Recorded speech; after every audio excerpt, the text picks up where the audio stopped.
Yo, what's going on, guys? Good Feeling Film here back, and today I bring you something a little bit different, and that would be a TV recap show for Game of Thrones.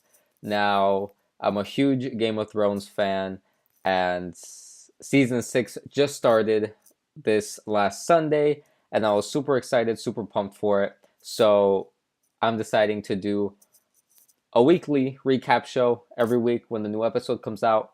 I recap it, talk to you guys about it, and be warned, it's spoiler heavy. Going to be talking about everything that went on in the episode and possibly past previous season spoilers. So yeah, just keep that in mind if you don't want to be spoiled about the episode. So I'm just gonna run through the episode, tell you guys what I liked, what I didn't like, predictions, theories I have, and what I'm looking forward to next. So this episode, we've had the year off from Game of Thrones, so I was very excited. I haven't really been keeping up with all the speculations and theories for the new season. I just saw the two trailers that dropped, and I really liked them a lot. So I was very excited to see how the first season would start, and it was a solid episode in my opinion.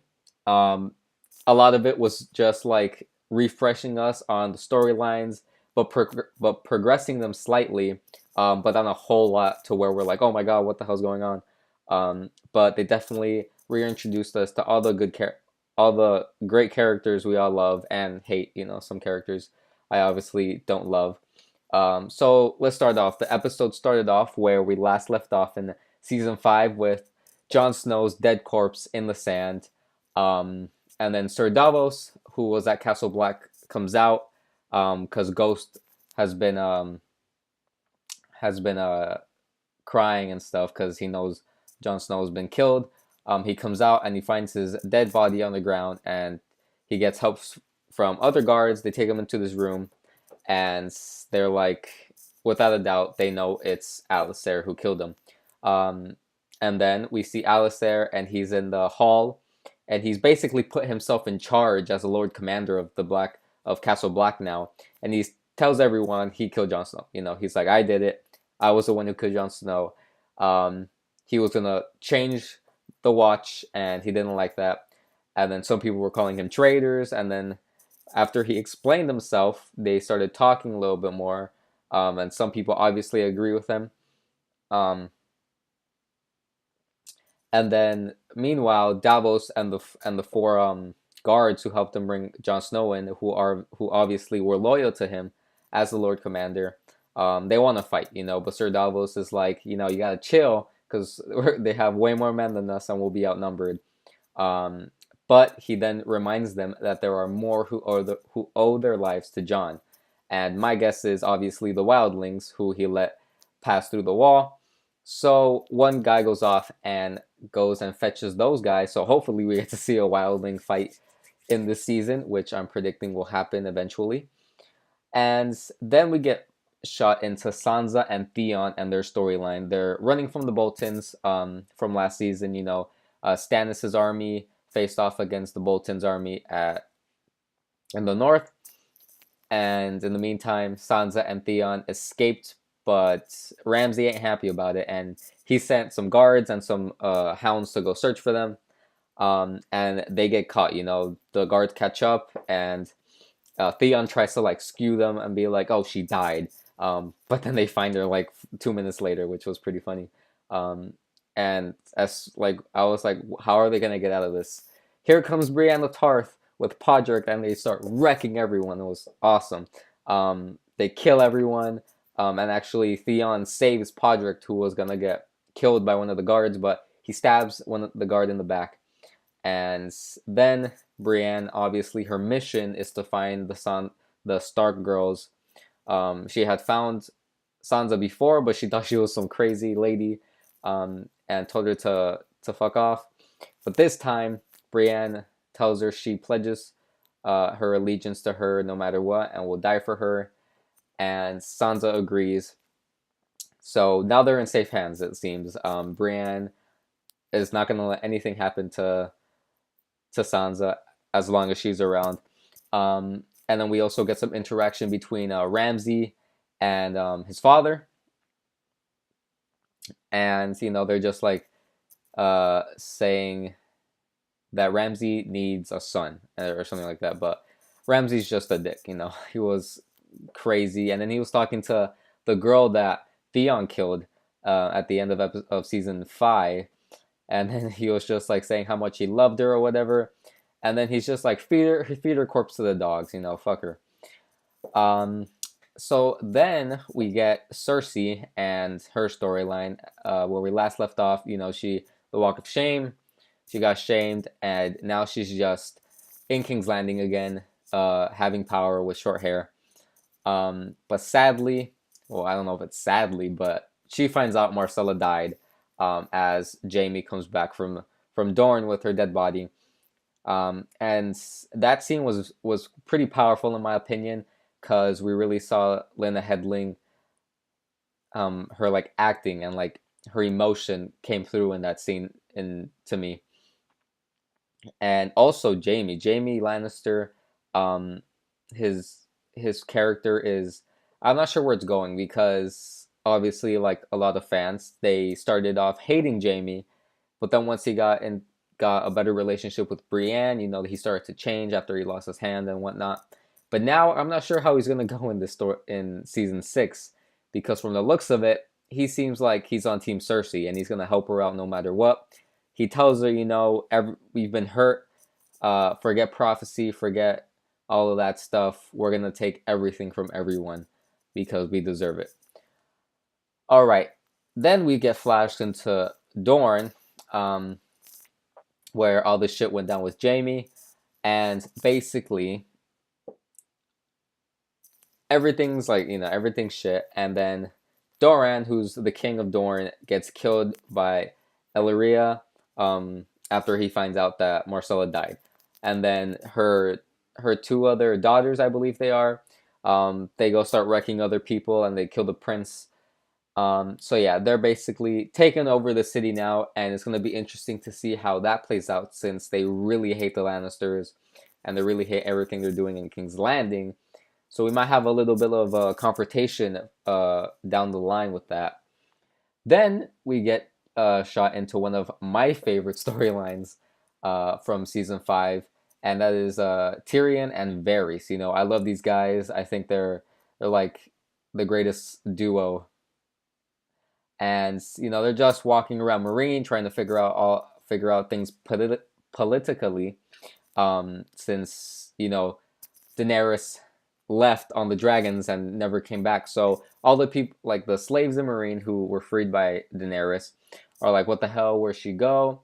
And on the other side, the Sons of the Harpy are just destroying everything. They're causing chaos in the cities, and it's basically only Tyrion and Varys who get to control everything, because Sir Davos and Dario left to go find Khaleesi. Then we also see that someone burned all the ships in the port of Marine. Um, Obviously, I'm thinking it's the Sons of the Harpy who did that. So it's going to be interesting how Tyrion presents himself to the people of Marine. And speaking of Dario and Ser Jorah, they're on the road looking for Khaleesi. Um, they're on horseback. They're riding through the mountainside, and then they stumble across the Dothraki horde. Their little circle they created around Khaleesi. Um, they find it, and then they're like, it's Dothraki. And then Sir Davos finds the little earring that Khaleesi left behind, and he knows they got her. Um, Also, that was another one of my favorite moments in the episode, when Dario's like, why do you keep coming back? Like, you could be off by yourself and not have to worry about this. And Ser Jorah, like the fool he is, but I feel for him, because I go through the same struggles. He's like, why? He loves her, man, and he'll come back for her, even though he knows he's gonna die eventually, because he checks that grayscale and it's going up his arm, and it's inevitable. He's gonna probably die at some point, but I think his death is gonna be more heroic than just grayscale. All right. Next we get to see Daenerys and how she's hanging on by a very thin string being controlled by the Dothraki. She's being treated like a slave.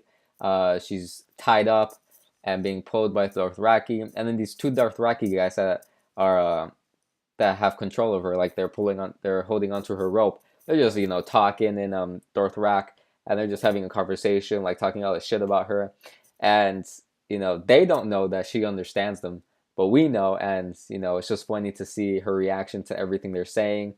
Then they introduce her to their cow, whose name is Cow Moro, and then she reveals who she is to him. She says like her like 10 titles she has. She has a Queen of Marine, Daenerys Stormborn, Mother of Dragons, and then they're like, yeah, whatever. And then she says that she was the wife of Khal Drogo. And then the new cow's like, whoa, like hold up there, because apparently there's a rule in for the Dothrakis that say when a when a cow's when a cow dies, no one can touch the widow. So she's like off the hook there. But then she asks them, can you escort me back to Marine? And they're like, you're not going to Marine. You're going to where you belong. And that is Vaes Dothrak. And that's where all the cows' widows live out their lives until they're dead. And that's all we got from that. But from the look on her face, she's like, what the hell? Like, where are these people going to take me? And it's going to be interesting to see how that all pans out.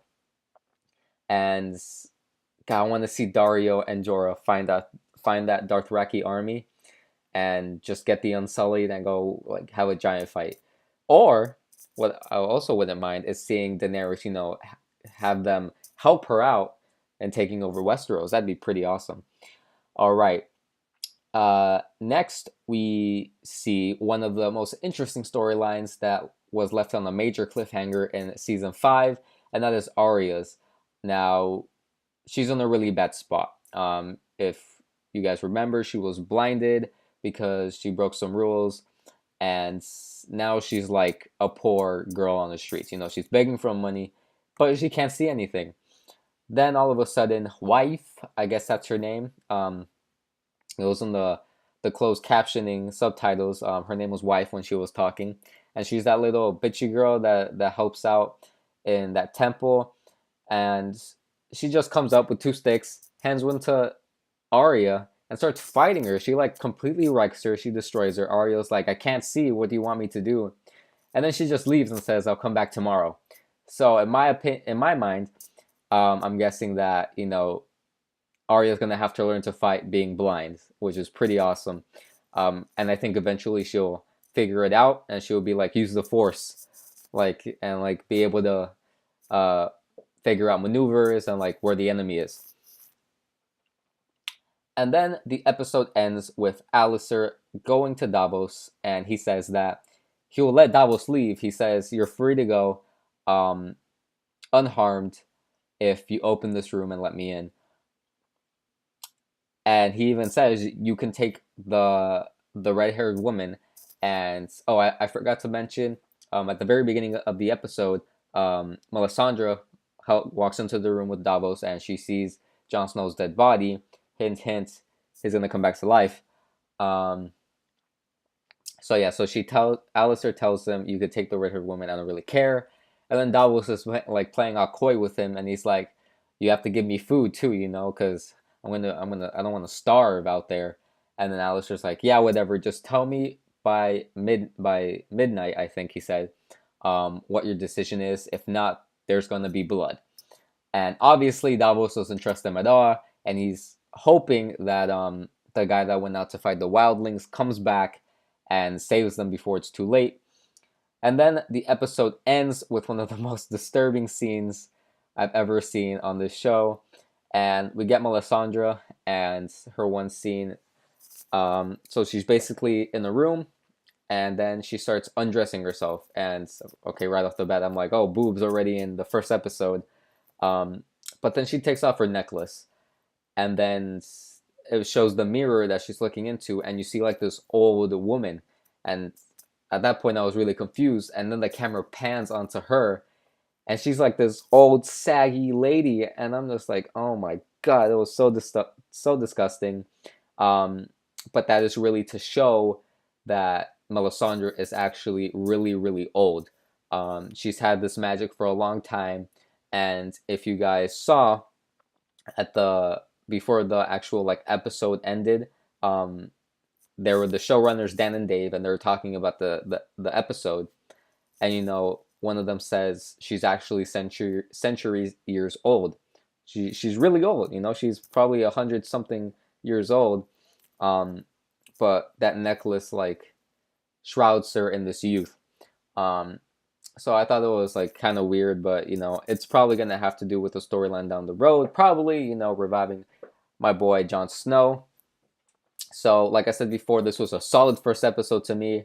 It's building up for what is said to be the best season yet. The one thing that I'll say about this episode is we didn't see Bran. I'm really excited to see Bran's storyline now that we didn't see him for the entirety of season 5. I want to see what he's up to with the Three-Eyed Raven and his like crazy ability that he has. So I'm hoping we get him next episode, and I'm really excited to see him. My favorite part of the episode probably has to be Brienne tearing shit up and completely destroying those guards. But overall, this was a great episode, introducing us back into my favorite show that I've ever seen, which is Game of Thrones. So yeah, guys, I hope you enjoyed this video. I'm going to be doing these, like I said, every time a new episode comes out. I'm going to be doing a recap, spoiler heavy. So I hope you guys enjoyed the video. Make sure to subscribe and like, and I'll catch you guys next time.